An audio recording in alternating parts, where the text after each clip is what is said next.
Good morning, everyone, and welcome to the PivotBoss pre-market video for Wednesday, January 13th, 2021. I am Frank Ochoa, aka PivotBoss. Here's a look at the daily time frame of the ES. Right now, a couple of things to note, very important. Number one, we have a very narrow 4-day range that has currently developed. You can see it down here registering. Obviously, the day is only just beginning, and the range may exceed the current range as it is right now. But very narrow price action here, and that could lead to expansion very, very soon. Number two here, we are now trading well below the previous session's midpoint. Never quite got to the top up here, and so far we've seen rejections of prices above 3,800 now, 2 days running. At least the previous session, and now here heading into the RTH, seeing a bit of rejection and now trading off that level. That could lead to a bit of weakness up ahead. Again, what we talked about before is that we remain within a very bullish uptrending market, but we may be at a cycle high with a little bit of a shakeout leg to come. So any kind of pullback that does come will likely still become an opportunity to buy it for a swing move higher over the course of the next week or so. So right now, looking to see how much, if any, we pull back from here.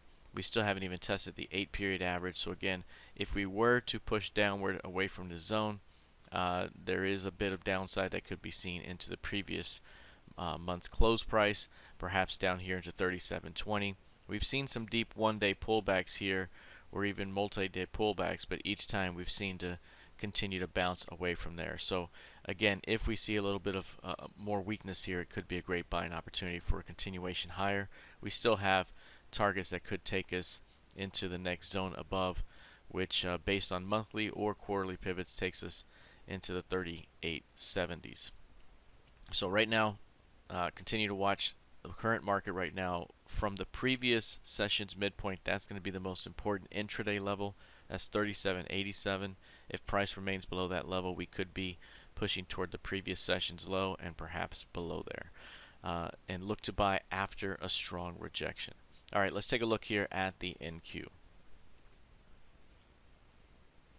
The NQ right now showing signs of weakness as well. You can see again a very clear uptrending market. We had this very strong 2-day turnaround. We talked about 13K being very important here. If price cannot get back above 13K, we see a little bit more of a pullback. Again, you can see the measured pullbacks we've seen here recently. We may see a little bit more weakness here. Again, very similar to the ES here. Prices below the previous session's midpoint. 12,863 is that level, and price is currently below it. Again, we're not seeing any attempt to push back above 13K just yet. That could lead to more weakness ahead, perhaps as low as 12.6 and a retest of the FOMC key level from December 16th.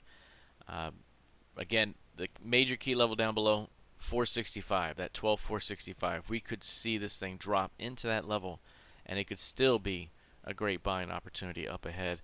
It's until we fail to hold that level where things could lead to weakness here. But right now, all pullbacks still continue to be buying opportunities within the current market structure, and at the moment, below this 8-period average here, we could see a little bit more downward price discovery until we see some sort of significant strong low. At that point, we'll then work off that low to project the upside targets. All right, let's take a look now at crude oil. Over here, crude oil has seen a massive squeeze to the upside. It has now hit a new high at 53.93 for the current move here. That's significant. One of the things we talked about in our trading room here in the previous sessions is how price has broken back above major market structure on the weekly time frame here. That's the $50 level. Breaking back above $50 here is a major market structure transitional move here that opens up the top end of the previous market structure here. The top end of that range takes you right to 65. So for the current quarter, that could be a major target by the end of the quarter, as long as price remains above 50. Any pullbacks into 50 could be a buying opportunity toward 55 and 60, and then onward towards 65, the top of the key range.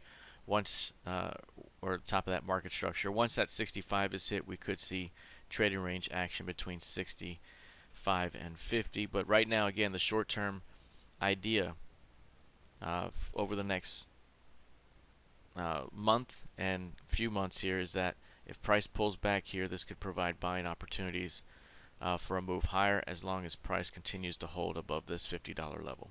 All right, let's take a look now at gold futures.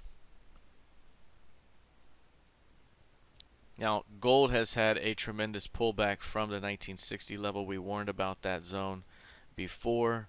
We have not yet gotten a new low, but we did get below the 200-day moving average. Last time we got below there, we looked for signs of a bounce and got it, which took us up to the recent 960.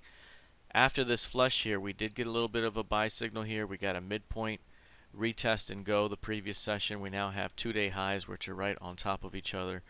If price can start to find a way to get through 1865, we may see a bit of a rotation back up. If this is a strong high, this could be a strong enough low to snap this back to the midpoint of that move. That would take you to about 1889, I believe. So again, we have a shot to get back toward 1890 to 1900 up ahead. Again, overall, this midpoint right here is going to be very important. A failure to hold 1835s could open up another round of weakness down below, as this market could be hunting the previous month's low price. So we got to see if this is a strong enough low to bounce this thing back up. Needs to get above 1865. All right, that is it for now. We'll see how this plays out heading into the rest of the session. Good luck, trade well, and I'll see you in the trading room. Take care.